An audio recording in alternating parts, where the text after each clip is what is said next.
Hello. Okay, before I let this story kick off, I just want to offer a quick preface. So, I am significantly visually impaired, and because of that, I use a somewhat unorthodox workflow with regards to my writing process. It's a combination of typed words and speech to text, and just a blend of then editing what I've done by playing back what I've written using an audio reader, because I can't actually efficiently read my own text, and and then just making sure everything, to put it bluntly, sounds good to me, sounds like I imagined it would sound in my head. So I'm using a product called 11 Labs, which is essentially a text-to-speech with sort of AI augmentation. So the voices sound relatively realistic. And this particular short story has indeed been mastered into a little audiobook, which I will be uploading and which hopefully you will listen to and enjoy. I just want to make it clear that I am not a Luddite. In other words, I recognize that I'm a beneficiary of modern technology, as we all are, and in this particular case, it would be very unlikely that I would be able to continue my passion as a creative writer if I didn't have these kind of modern tools to just help me get over the hurdle. However, the heart of the work is 100% certified human. And just to clarify that, it took me the better part of a year to write this short story. And there are a number of reasons for that. One of them, I will say, is because I had a great deal of trouble figuring out exactly how I was going to bring this short story to an end. And, I really wanted to do it justice. This short story is very important to me. It holds no punches. It's very graphic. In fact, I'm a little bit suspicious that YouTube may flag the video for my subject matter and use of language. But nonetheless, this is a part of the creative process, and I need to go in both feet, no holds barred, if I want to do a subject like this justice. It is certainly not my goal to shock or horrify or upset people with my use of language and the subject matter. It is my goal to be honest and unrelenting as I can be in terms of my pursuit for a deeper understanding of what it means to be human in all our beauty and all our horror. Okay, I think that's all I've got to say. I have a novel that I will soon be uploading one chapter at a time, and I will offer a separate preface when that comes out. Please enjoy. Forged in Blood. A short story by Bruce Sabritsky. All rights reserved. June 2025. The feeling of being wrenched from a deep sleep was a profoundly unsettling one, and Ibrahim could feel his heart start to race as adrenaline surged through his body. The squeal of car brakes pierced his eardrums yet again, and he instinctively sunk deeper into his blankets in an attempt to cover his ears. Unfortunately, however, there was no denying the fact this was not a dream, and ignoring the ruckus noise emanating from just outside his bedroom window was almost certainly not going to solve the issue. "Please go away," he whispered to himself silently. No, not like that, you idiot!" a strange voice yelled out irritably. "You need to hammer the pegs in deeper because this ground is soft and the tent supports are heavy. What the fuck is going on?" Ibrahim muttered to himself incredulously before grabbing his trousers and hurriedly dressing himself with yesterday's discarded clothes. "Hold it steady, you imbecile! He then heard someone cry out angrily from just beyond his bedroom window. With a deep sense of dread, he made a small gap between the curtains and took a peek to see what was going on. Several young men were constructing a large pavilion on his front lawn, and a much older man dressed in black with a white skull cap appeared to be directing them. "What is this happy horse shit?" Ibrahim exclaimed incredulously. He grabbed a large winter overjacket and pulled it on furiously, then slid on a pair of flip-flops before storming out through his front door. "Stop what you are doing right now, or I'm calling the police!" he roared angrily as he stormed towards the old man in the black suit. The man held his hands out in front of him with his palms spread wide. "Please, sir, you are the owner of this house, yes?" "Yes, I'm the owner of this house, and you are trespassing. Collect all your shit up and get the fuck off my lawn." The old man's expression changed instantly, replaced by a disapproving frown.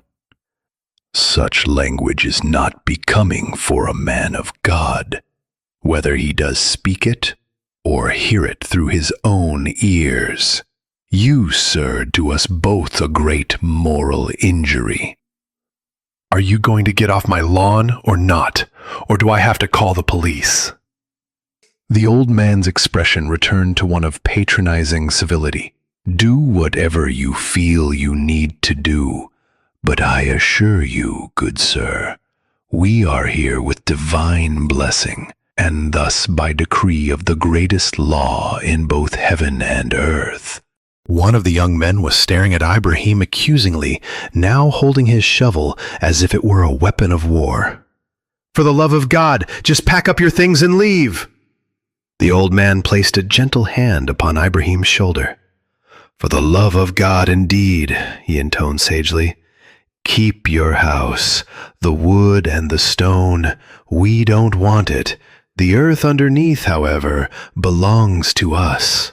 "This is insane," Ibrahim muttered to no one in particular.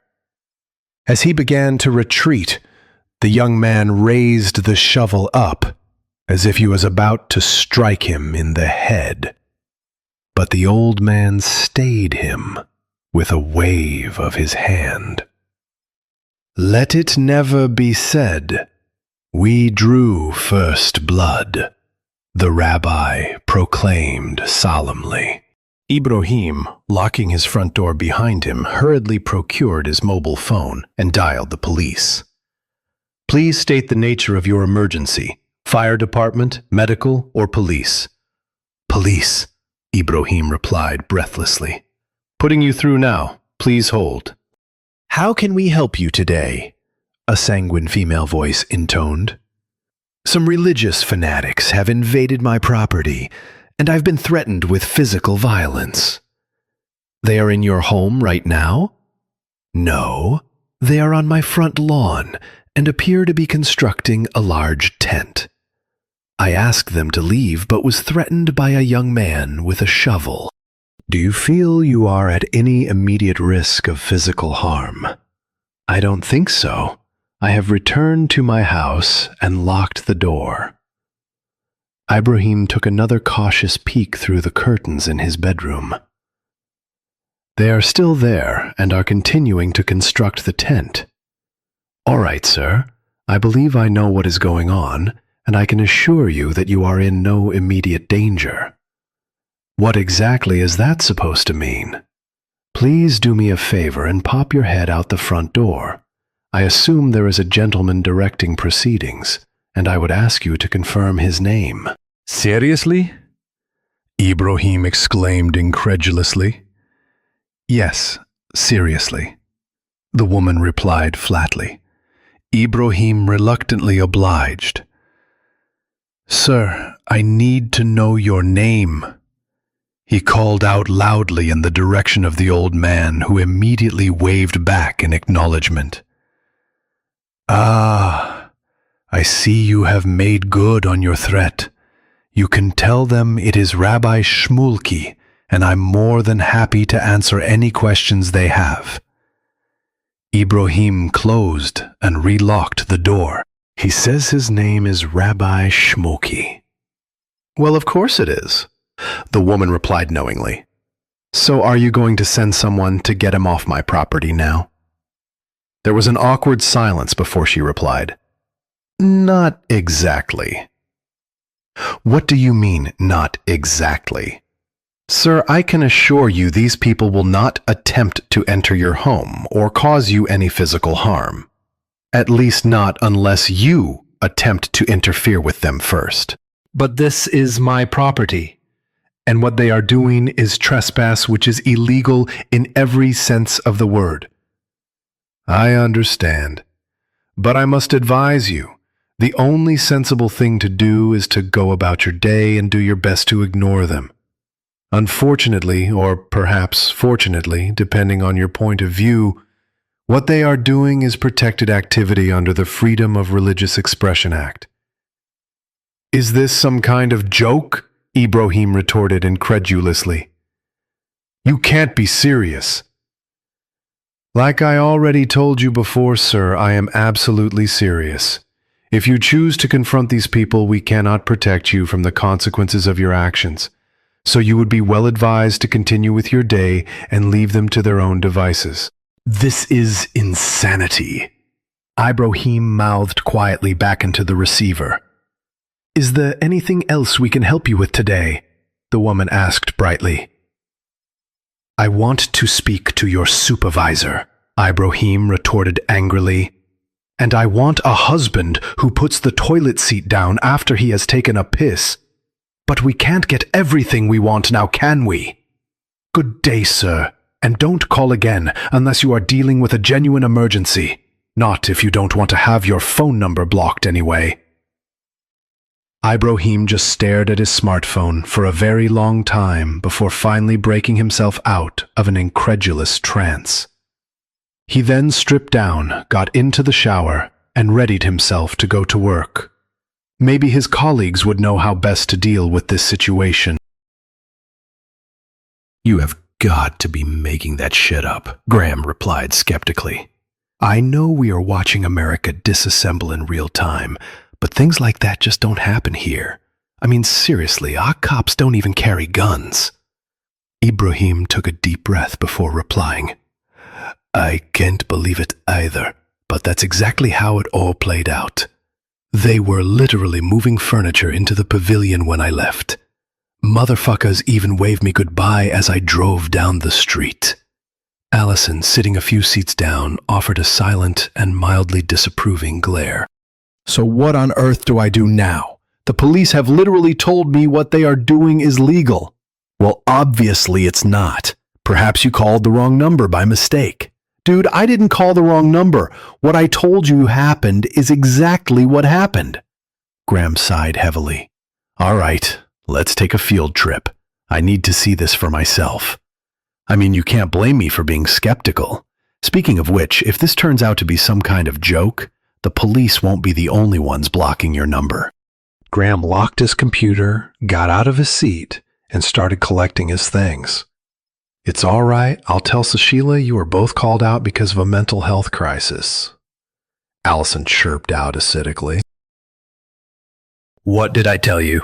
Ibrahim declared vitriolically as they approached his house, gesticulating frantically at the large white pavilion set up on his front lawn. Graham snorted derisively. Yes, well, if it's all the same to you, I think I'll reserve judgment until I have confirmed that structure wasn't constructed with your blessing. As they got out of the car and approached the front door, it was now disturbingly obvious the house was now full of uninvited guests. With a powerful sense of growing dread, Ibrahim noted the curtains in his bedroom window had been pulled wide, a Star of David painted across its surface. Meanwhile, the man with the white skull cap was standing at the front door shaking hands with someone who looked suspiciously like a locksmith. He was in the process of handing over a set of keys as the two men then began to shake hands. Enjoy your new home, sir, the locksmith said as he turned away and began to walk down the driveway while casting a dirty look in the direction of Ibrahim and Graham. Back so soon? Rabbi Shmulky declared breezily, a tone of genuine surprise in his voice. Graham had stopped walking and was raising his phone to his ear. As Ibrahim drew closer to the rabbi, two young men stepped out of the house, flanking the darkly dressed man on either side. "You said the house was mine," Ibrahim bellowed accusingly. "And indeed it was, right up until the moment you left it anyway," Shmulky replied apologetically, a very mild sound of regret present in his voice. "What the hell is wrong with you people?" The rabbi's eyes went narrow. "Speak not of the devil's home, unless ye be one of his emissaries." The two young men set their stance wide, as if readying themselves for a physical confrontation. Ibrahim cast his gaze back to Graham, who appeared to be having a heated conversation on his phone. "The police are on their way," he declared, with more than just a hint of desperation in his voice. Rabbi Shmulky raised his hands to stay his young charges. "Well, very good then," the rabbi said calmly. "I have always deplored violence and very much regard it as a last resort, only to be used when reason itself has abandoned us." "And you call invading my home an act born of reason?" Ibrahim retorted angrily.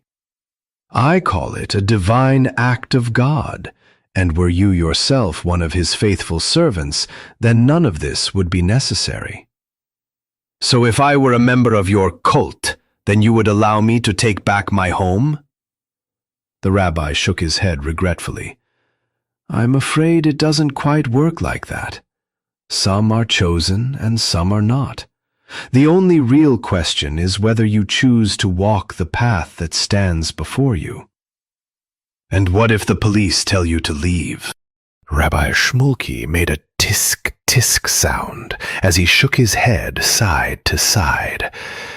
"I guess you will just have to cross that bridge when you come to it, as more often than not, the unwashed so often have to do." "This is fucking unbelievable," Ibrahim muttered under his breath as he cast a glance backwards towards Graham. "Leave your friend out of this," the rabbi warned ominously. "This is between you and God." Ibrahim noted Graham had retreated back down to the end of the driveway, and the flash of police car lights could now be seen pulling up to the street-side curb. One of the young men growled threateningly. "This creature is an enemy of God. Can I not send it back to the pits of hell where it belongs?" "Hold your tongue, Samuel," Rabbi Shmulky retorted firmly. "The natural course of justice will always prevail, and it is not your place to force its hand." Graham, who had been talking earnestly to two police officers, now pointed them towards the door of the house, where the confrontation continued to play out. The officers began walking up the driveway with a grim set of determination. "Now then, gentlemen, would the owner of this property please identify themselves?" A large, burly, uniformed man requested with an almost unreasonably cordial tone. "That would be me." Both Ibrahim and Rabbi Shmulky replied in unison. The officer grimaced reflexively before reframing his question. "You are Ibrahim Hassan, yes?" he asked rhetorically, with an inquisitive tilt of his head. "I most certainly am, which means, of course, I am, indeed, the rightful owner of this household, including, of course, the land it is located on." The two large police officers shared a knowing look between them before replying. "Well, I'm glad we got that much settled anyway. So, what exactly seems to be the problem here? This Oyev is interfering with our religious right to claim back that which was stolen from us some 3,000 years prior," the rabbi interjected sharply. "Oh no, say it ain't so," the other officer remarked with snickering contempt, before he was quickly silenced with a stern look from his compatriot. "This is utter insanity. See what I've been dealing with here? These religious lunatics have literally invaded my home and need to be arrested and charged immediately. All right, sir. I understand this must be an extremely emotional situation for you. I think it might be best if you join your friend down at the end of the driveway. Then we can get both sides of the story and figure out what's really going on here. You can't be serious, Ibrahim retorted incredulously.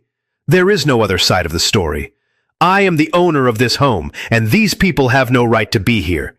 It is your sworn duty to get them off my property immediately. Don't try to tell me what my job is, sir. Join your friend down at the other end of the driveway, or I will have to put you in cuffs.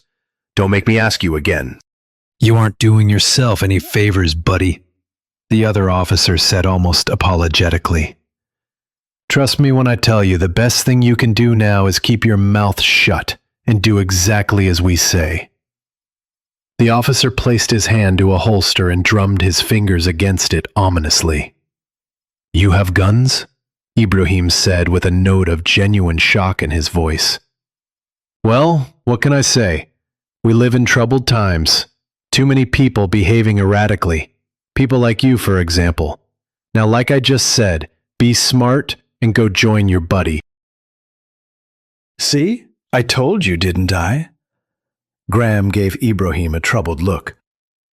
I'm sure this has all been nothing but some kind of giant misunderstanding. The police will get everything figured out, I'm certain of it. A small burst of friendly laughter issued forth from what sounded like the rabbi, as the two officers turned away and began walking towards Graham and Ibrahim. I have a very bad feeling about this, Ibrahim muttered to himself, as the lead officer strode purposefully towards him. So, can I get my house back now? He asked pleadingly. Well, I have some good news and some not so good news, the officer said phlegmatically. You don't say, Ibrahim replied nervously. Now, Mr. Hassan, it's not that bad. The rabbi has offered you an admittedly symbolic, but under the circumstances, still quite generous payment for your home and land. Ibrahim's complexion turned ashen. And what if I refuse?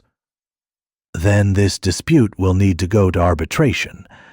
But I can tell you straight, sir, there is a very long backlog of cases waiting to be heard, and let's just say the presiding judge has been shown to harbor a not inconsiderable amount of sympathy for the religious right of divine reclamation, as I believe they are now calling it. This can't be happening to me. Ibrahim quietly mouthed to himself in a state of full-blown shock. So, how much are they actually offering for his home? Graham asked skeptically. 2 goats and 6 chickens, the police officer replied somewhat sheepishly. Really? That much? Ibrahim retorted caustically. Yeah, they are even willing to throw in 2 sacks of grain and a chicken coop, the other officer quipped humorously. Graham put his hand on Ibrahim's shoulder. Let's head back to work. You can stay with me until we have sorted this all out. That's a good friend right there, the lead officer exclaimed sagely. I'm not going anywhere, Ibrahim replied angrily, as if he had just broken out of a hypnotic trance. Sir, don't make this any more difficult than it already is. If you don't want to take the offer, then that is your prerogative, but you have to leave this property until the court has made its ruling. But this is my home. With all due respect, that is a decision only a judge is entitled to make. Who do you think gave you this land? God? I'm an atheist. I don't believe in God. Exactly my point. So why don't you leave with your friend now before things get ugly? Both officers placed their hands to their holsters. What the hell is that? One of the officers asked accusingly. What the hell is what? Ibrahim replied with indignant bewilderment. That thing in your pocket, the subordinate officer replied as he drew his gun. Hands above your head, now, the first officer barked furiously. Ibrahim, noting Graham already had his hands up, quickly followed suit. The police officer reached into Ibrahim's top pocket, which had the tip of a red handle showing, along with a partially revealed white cross on it. "Do you have a license to carry this thing?" the large officer barked accusingly. "What are you talking about? It's just a Swiss Army knife." "It's a concealed weapon. Or are you seriously trying to tell me you didn't bring your knife with the intention of using it?" "Don't say anything," Graham retorted firmly. One of the officers turned an accusatory glance toward Ibrahim's friend. "You need to leave right now, sir, unless you want to get arrested as well." "I'll call your lawyer," Graham said nervously as he rapidly backed away. "Turn around and put your hands behind your back, Mr. Hassan," the officer said coldly. Ibrahim reluctantly obliged, but apparently not quickly enough, as he suddenly found himself lying on the ground and unable to breathe properly. "I said, hands behind your back, right now, sir. Don't make me break your arm." "But I can't move," Ibrahim managed to gasp before he felt a cracking sensation in his shoulder, and everything went dark. Wake up and get off the commode, bro. I need to take a dump. Ibrahim awoke with a start, his chin snapping away from his chest. "What did you say?" he muttered with an expression of wide-eyed confusion on his face. "I said, get off the fucking toilet, loser. I need to drop a deuce." The man standing in front of him was thin, tall, and had a shaven head with a swastika tattooed to the back of his neck. "The head isn't a sleeping throne, Prince Abdullah, or whatever the fuck your name is. You've got a bunk, so I suggest you use it before I put your lights out. Got it?" Ibrahim stood up unsteadily and made his way to the small mattress at the far end of the cell. His left arm was held in a sling, and as he bent down to sit on his bed, he felt a sharp, needle-like pain stab into his shoulder blade. Suppressing a wince, he quickly decided lying down was simply not an option, and instead, very gingerly, sat cross-legged on the middle of his mattress. The tall, bald-headed man now perched himself on the commode, and as he glared challengingly at Ibrahim, he made a loud, explosive bowel movement.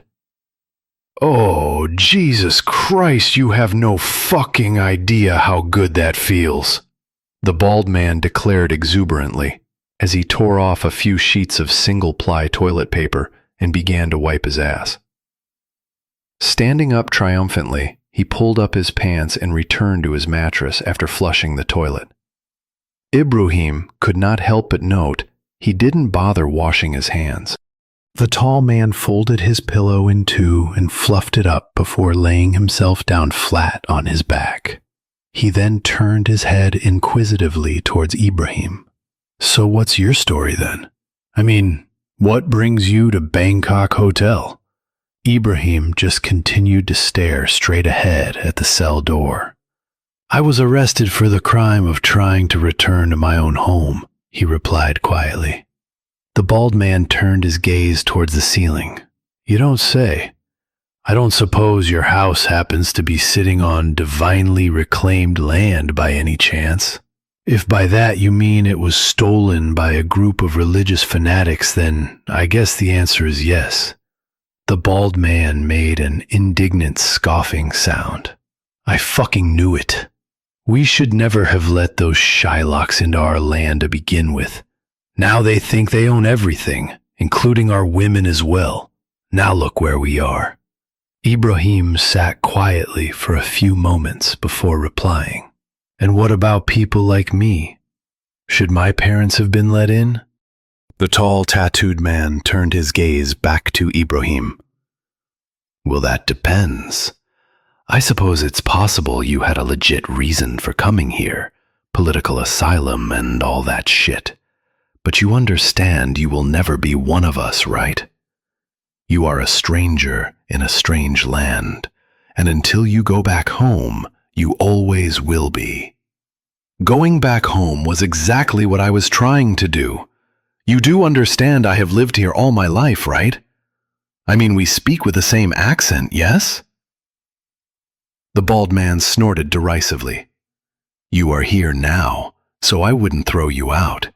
But like I said, you will never be one of us.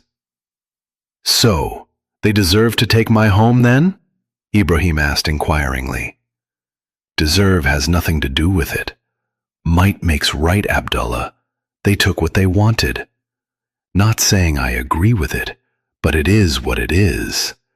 In fact, as it turns out, those filthy kikes are why I am here right now. Ibrahim. My name is Ibrahim.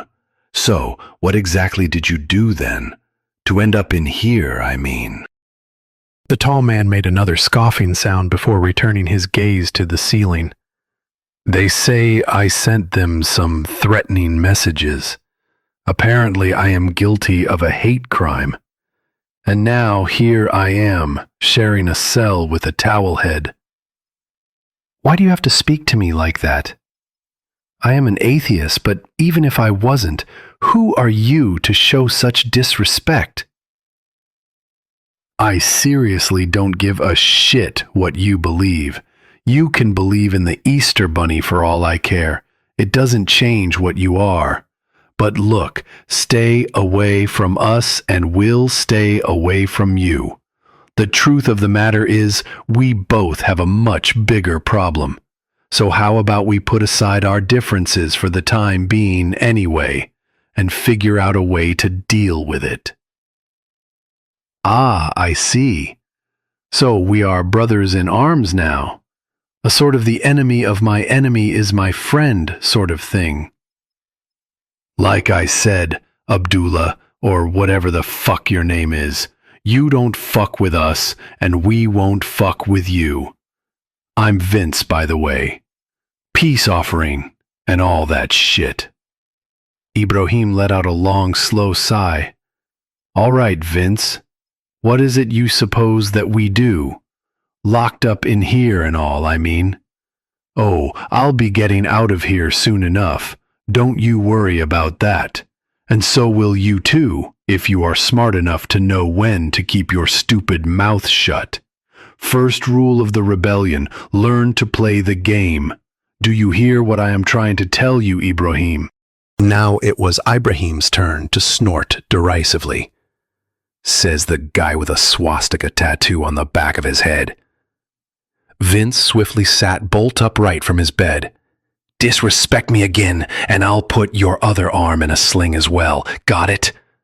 Besides, this is what we call freedom of expression, something someone like you probably has no clue about. Vince laid himself back down onto his bed.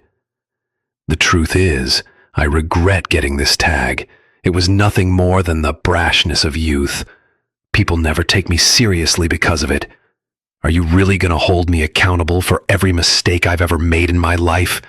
If that's what you think, then maybe you don't deserve my help. Who knows? Maybe you actually deserve to lose your home. You say you're an atheist. I suppose then that means you're one of those faggot liberals, a trans rights activist or some shit like that.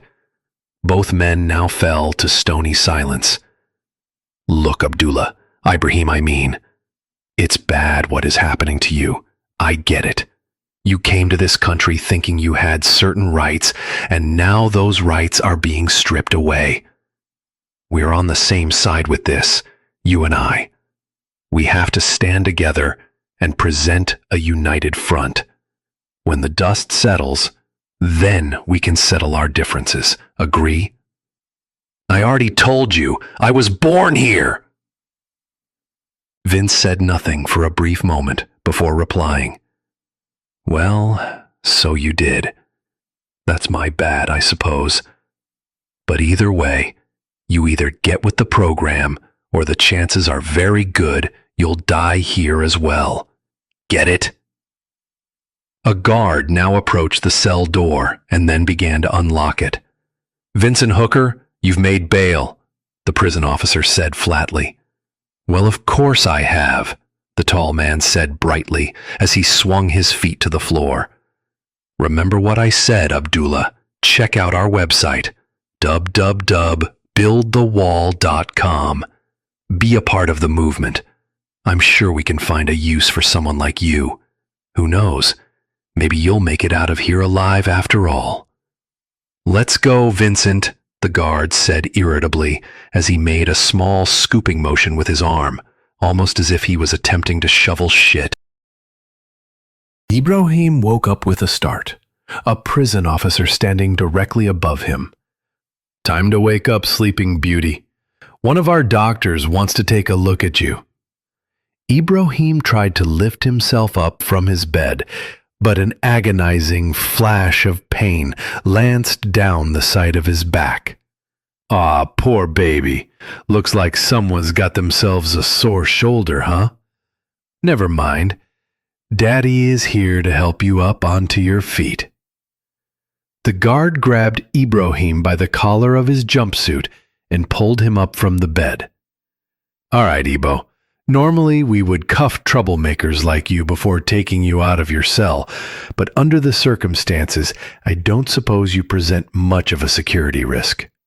Just make sure you don't do anything to make me regret my decision. Let's go. The guard roughly grabbed him by his good arm and led him through a maze of sterile corridors and digitally sealed security doors before finally arriving at the medical office. This is us, he muttered to no one in particular, then pressed a small intercom button plumbed into the wall. I got your patient, Doc, he intoned flatly. A few seconds later, the large entry door made a clicking sound, and the guard pushed it open wide. Let's go, Ebel. Time to get that arm of yours checked out.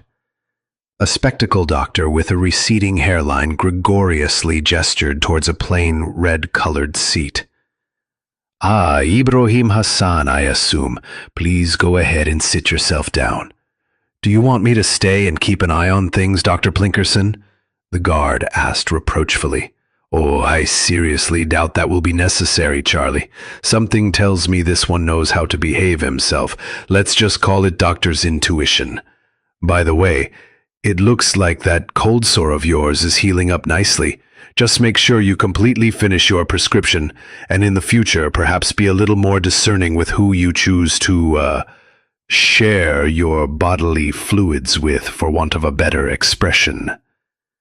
The guard involuntarily reached toward his mouth, then without saying anything further hastily exited the medical lab.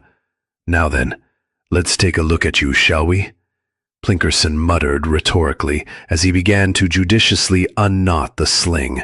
Now then, I might ask you to support your left arm with your right arm before I take this off, the doctor said, moments before removing the small sheet of cloth.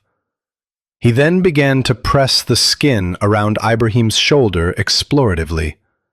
This may feel a little tender, but it's nothing someone like you can't handle, I'm sure, Plinkerson muttered reassuringly as he continued with his examination. Well, very good then. Now, just in case you haven't already figured it out, Mr. Hassan, your shoulder was badly dislocated, but no bones were broken, nor does there appear to be any serious damage done to the supporting ligaments and tendons. All things considered, I think you can count yourself very lucky. So here's what we are going to do. I'm going to heavily tape your shoulder up to give it some added support, and then I see no reason why we can't get you out of here and send you on your way. Do you understand what I am telling you, Mr. Hassan? Ibrahim looked into the doctor's eyes curiously. Actually, no. I'm not quite sure that I do. After applying another large sheet of tape extending from Ibrahim's chest and then halfway down his back, the doctor paused from his work and pulled a small business card out of his pocket. You can read this, yes? Dr. Plinkerson asked rhetorically. The card was embossed with the internet address www.buildthewall.com, and on its surface was the code Vince 404 messily scribbled upon it. It looks like you have some friends in high places, the doctor said, with an unreadable expression on his face. That's right, Mr. Hassan. This is quite literally your get-out-of-jail-free card. I would advise, however, that you don't delay in making contact with your, benefactor. Unless, of course, you want to find yourself back in here again with something a lot worse than just a dislocated shoulder. I don't understand, Ibrahim replied mutely. That's not my problem, Dr. Plinkerson retorted tartly, as he reached into his pocket and pulled out a bottle of pills. This should help with the pain. Needless to say, you'll want to stick to only light duties for the next few days, and avoid putting that arm of yours under any significant load. The doctor made his way over to a small sink and filled up a glass of water. Take one now, then on an as-needs basis, but never more than 3 a day. An orderly walked into the medical lab wearing a hair cap and a surgical face mask. Aha! Perfect timing, the doctor exclaimed exuberantly. All right, Mr. Hassan, I need you to get up and swap your clothes with this gentleman. Dr. Plinkerson pointed to a small floor plan on his desk. I've traced your exit route in red onto the map. All you need to do is follow it until you are safely out of the facility. A taxi will be waiting to take you to, well, wherever you want to go.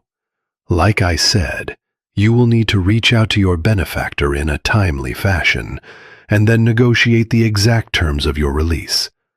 Assuming that goes well, this will hopefully be the last time we ever have to meet. The orderly was already in the process of removing his clothing. Well, what are you waiting for, Mr. Hassan? A written invitation? I have other patients I need to see, and you are taking up valuable time. Get changed, take the map, your card, and your pills, and get the hell out of my office. Ibrahim sat in front of Graham's computer, which he kept in his spare bedroom. This looks way too sketchy to me. I really don't think you should do it, Graham said with a deeply concerned look on his face. I have to do it. After all, it's the only reason I'm here, and I have to assume these guys mean business. Graham let out a resigned sigh. Well, anyway, I brought your bag and your things from the office, he said with a nod of his head towards a small red and black backpack. Aha! I know, Graham said brightly, but with perhaps more than just a tinge of desperation in his voice. Why don't you just leave? Buy a one-way ticket to Bali. You could find work there as a yoga teacher and just lie low for a while. Ibrahim gave his friend a reproachful glare. Running away from things isn't my style. Besides, my passport has expired, so I couldn't do that even if I wanted to, which I don't. As pig-headed as always, Graham lamented solemnly. Both men now stared at the web page in front of them, and Ibrahim proceeded to enter the code Vince404 into the special promo code field. A video player window popped up, framed by what looked suspiciously like an old-fashioned CRT-TV set, complete with a set of rabbit sears. The screen displayed the message, "One moment, please. Connecting." No going back now, Graham muttered under his breath as he made sure to position himself out of the webcam's field of view. A familiar, if somewhat unwelcome face suddenly appeared on the computer screen, and Ibrahim could not help but notice the mildly patronizing expression on Vincent's face. Well, look what the cat dragged in. Looks like I caught me a live one. Ibrahim let out a long sigh. Exactly how did you do that? Get me out of the slammer, I mean. Let's just say I have some friends in high places. But the important thing is, you are still alive and well. For now, anyway, Vincent added ominously. What exactly is that supposed to mean? Vincent let out a hearty chuckle. You talked to the doc, right? You know I did, Ibrahim retorted flatly.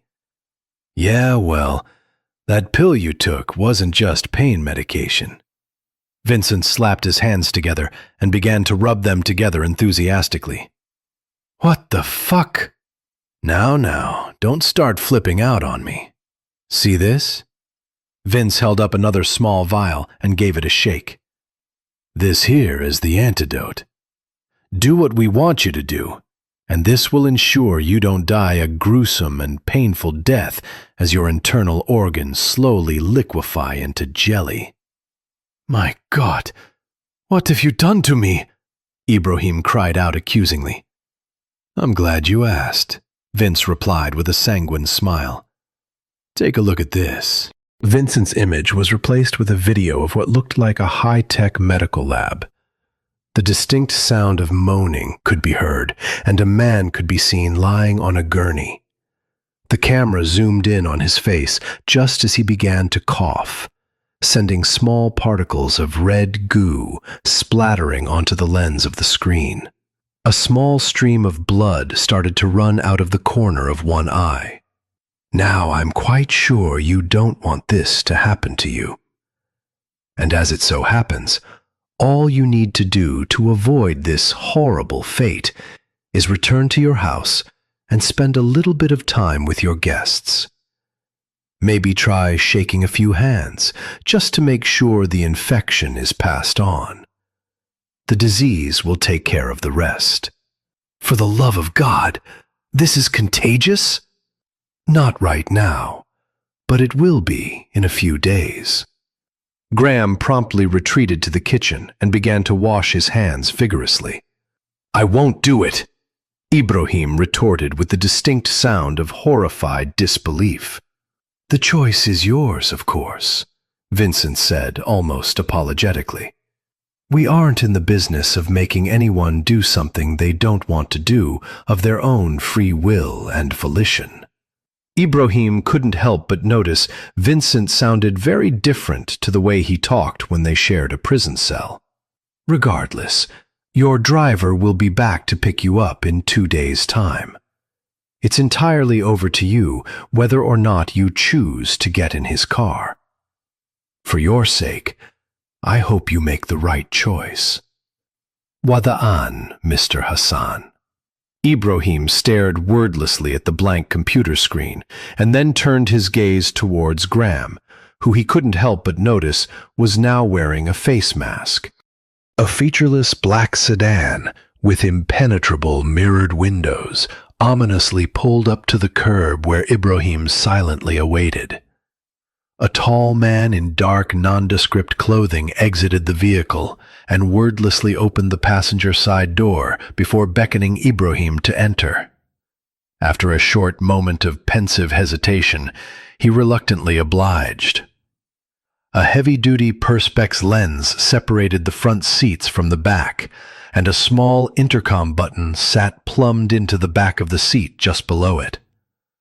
The large, heavily muscled man, who up until now had remained completely impassive, turned his gaze towards Ibrahim, and with a malignant smile began to speak.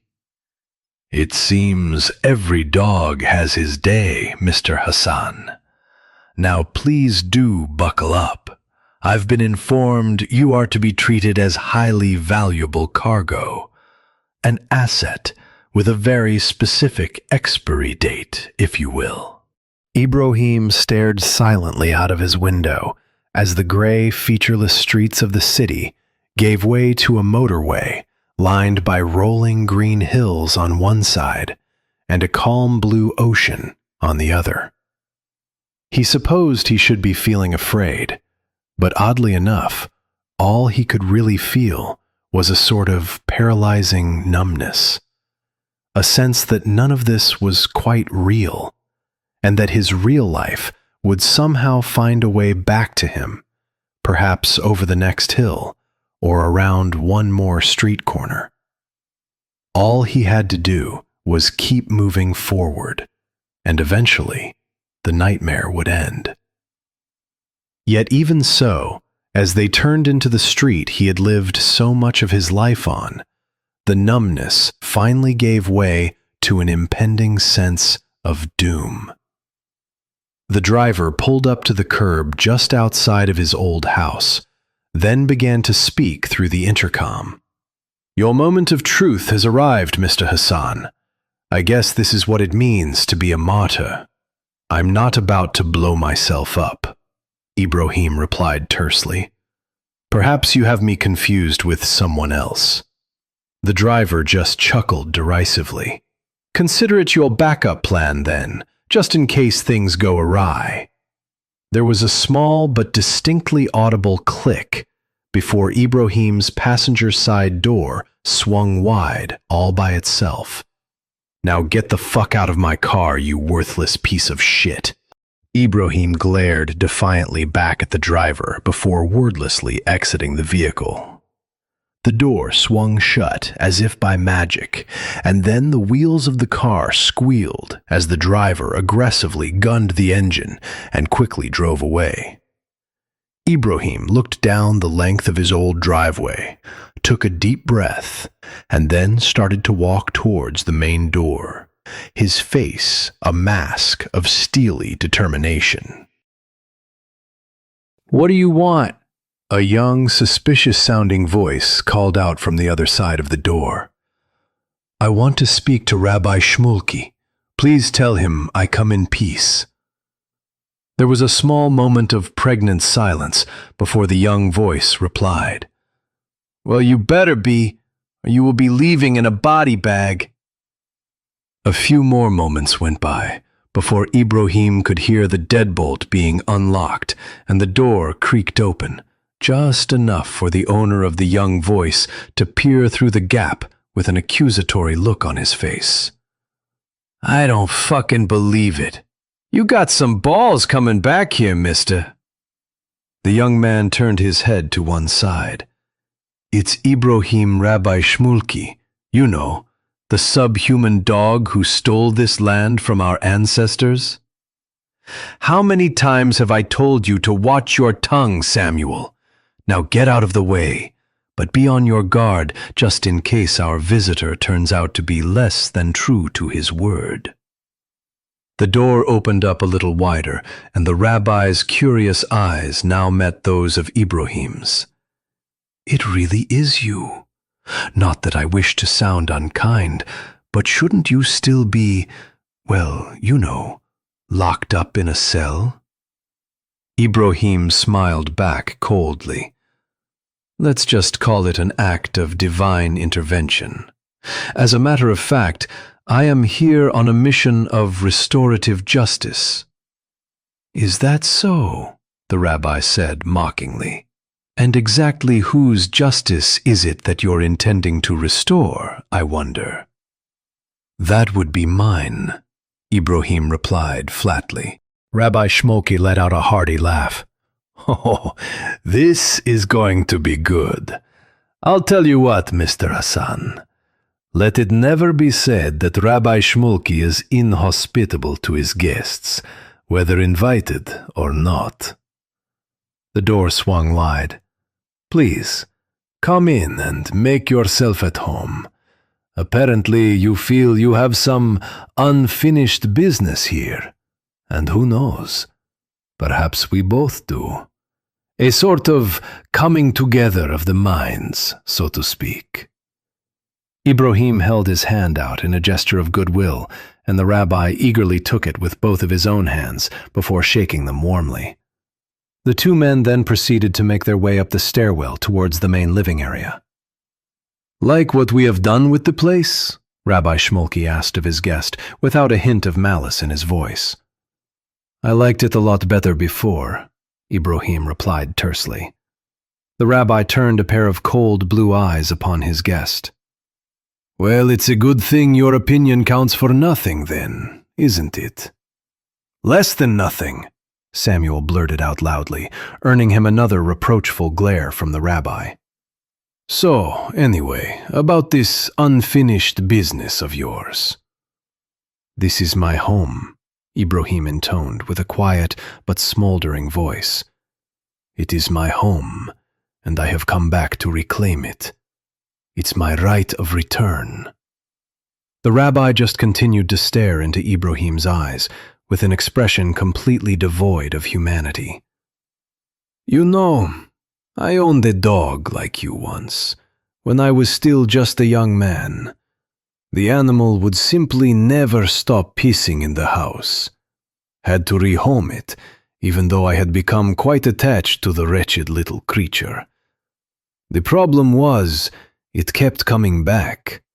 I could send it to the other side of the city, and still there it was, a few days later, scratching and whimpering outside the front door, begging for me to let it back in."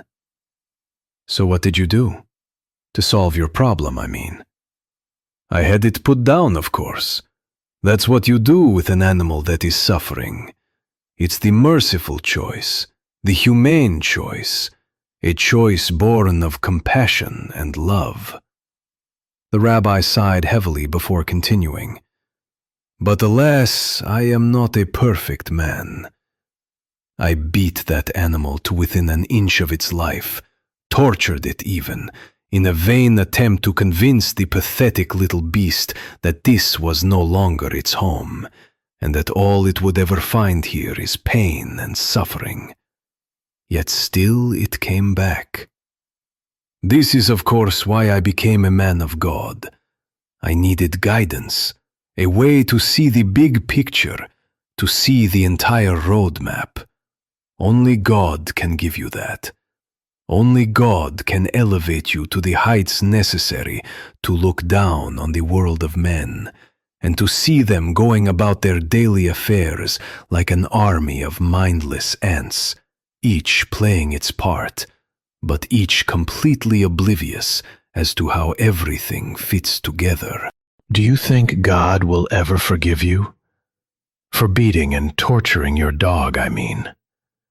The rabbi snorted contemptuously.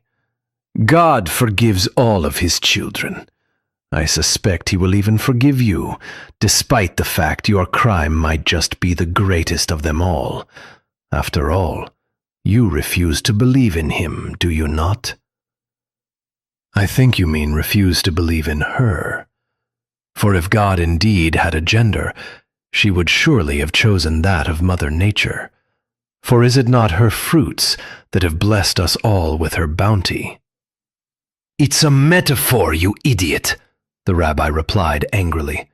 Or do you imagine God sits in the clouds like Zeus, throwing down thunderbolts at those who displease him? But I grow tired of this conversation, Mr. Hassan. Perhaps you should just get to the point of your ill-advised visit, and then be on your way. Ibrahim's eyes went narrow. The point of my visit should be patently obvious, Rabbi Shmulky.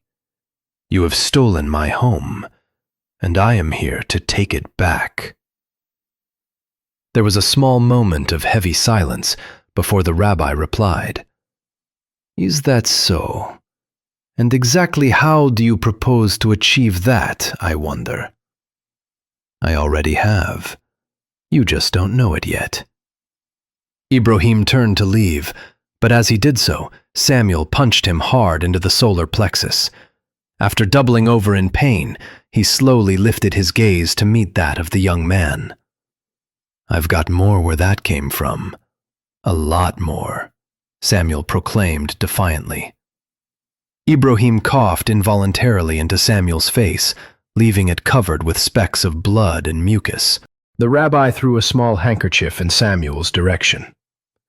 You are, of course, free to leave, Mr. Hassan, but I think you should see this before you go. Ibrahim cast a painful glance towards the rabbi, who was now holding a small bottle of pills out in front of him. That's right, Mr. Hassan. Did you seriously believe I didn't already know exactly why you were coming here? The rabbi popped the top off the small bottle of pills before slugging one of them back. We know all about Vincent Hooker. The man is nothing but a useful idiot, a mindless pawn playing its part in a game it could not possibly hope to comprehend. The rabbi put a comforting hand upon Ibrahim's shoulder. I'm going to let you in on a secret, Mr. Hassan. Had you contested our claim on this land with the judicial system, such that it is, there was a statistically significant chance you might actually have won. Obviously, that presented an unacceptable risk. But I am nothing if not a fair man. We gave you a chance to handle this the right way. But you decided instead to take the law into your own hands, just like I knew that you would. The rabbi smiled in a way that did not touch his eyes. In fact, I was so certain as to how this would all play out. Your gravesite has already been prepared and awaits you within the pavilion. Now, we can do this the hard way or the easy way. It's entirely up to you. But if you cooperate fully, I will ensure you do not suffer. No, whatever else you may think of me, I am a man of God, and am informed by His mercy and love. Ibrahim fell to his knees as the world around him began spinning into darkness. Ibrahim awoke as a large clump of dirt partially covered his face and mouth, causing him to cough reflexively. "What the fuck?" he exclaimed in confusion as he quickly tried to assess the situation. He noted his hands and feet were bound, and he was lying on his back within a deep, coffin-shaped hole.